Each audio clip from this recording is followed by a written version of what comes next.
As human beings, we search for the meaning of life. We ask the big questions about why we're here and where we're going. Even as children, we ask the question why, not just about trivial things, but about our whole being and our existence. Why am I here? Is there a meaning to all of this? Is there a God? Many people have discovered God, not by religion specifically, but by searching for understanding using our reason. Many people discover God by looking around them and seeing the world of material things come and go. It doesn't have to be here.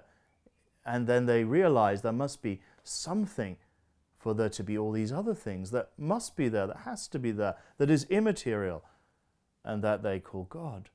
Others come to a belief in God simply because they see the beauty and complexity of the universe, and they marvel at that. For there to be art, there must be an artist. Many of the world's greatest thinkers have discovered the belief in God.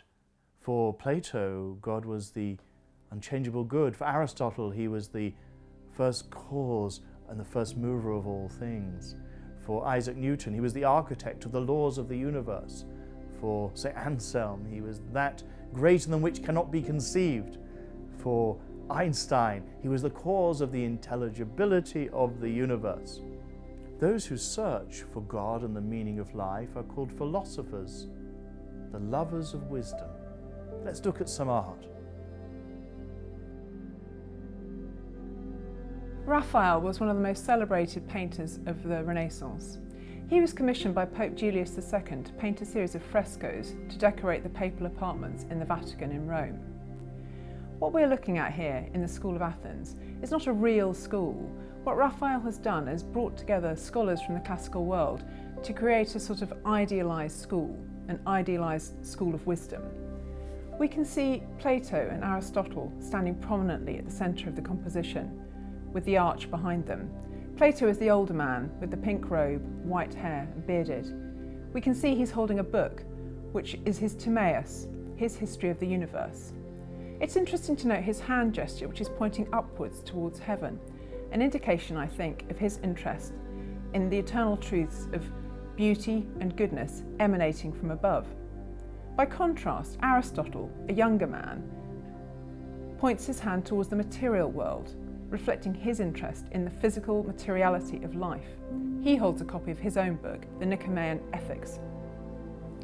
I like what Raphael has done in this composition by bringing together these classical scholars, and we can look into their faces and see who we recognise. In fact, Raphael put himself into the picture. He is there in the place of Apelles, and we think also that Bramante and Michelangelo are there too, and maybe even that Leonardo da Vinci was the model for Plato himself. What Raphael is encouraging us to do is to look at these philosophers in their search for wisdom. And I think that in our quest to understand this picture, we look at it from that perspective to gain its full potential.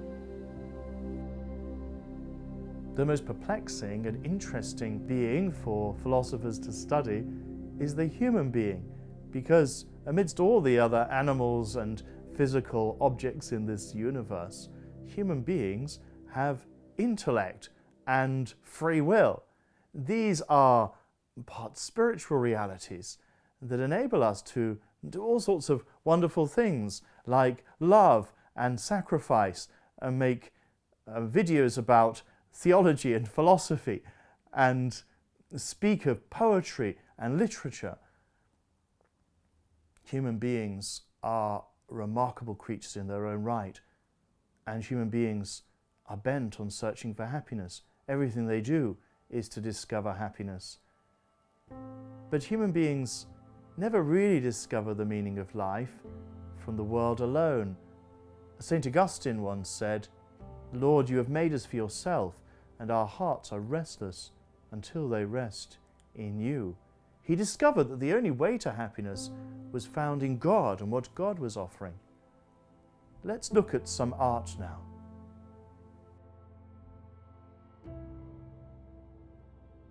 We're looking here at a small section of the ceiling of the Sistine Chapel, and this is probably one of the most replicated religious images of all time, with its iconic image of the near-touching hands of God the Father and Adam. Michelangelo was commissioned by Pope Julius II to paint the ceiling of the Sistine Chapel, and the project took him 4 years. It's interesting, however, that Michelangelo himself was not keen to take on the commission. He felt that the other artists were trying to set him up by encouraging the Pope to give him a project when he viewed himself more as a sculptor rather than a painter. However, the reception of the paintings, which were universally acclaimed in his lifetime, proved them wrong.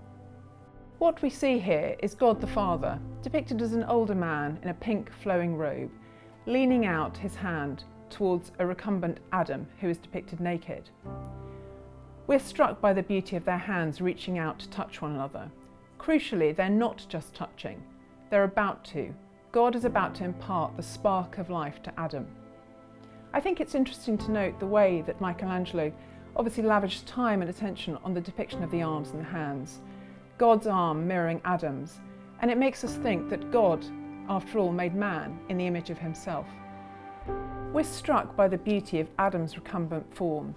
Michelangelo depicts him in a classical style, with his fine physique, the perfection of human beauty and creation. Behind God the Father are 12 mysterious figures, and scholars have long debated who they might be, but I think we can recognise that God the Father holds his left arm protected around the female form of Eve. Creatures of intellect and free will are never going to be satisfied with the mere material world. We're made for so much more. And Christianity offers us the answer in this regard. Jesus Christ promises us the fulfillment of our being and an ending happiness.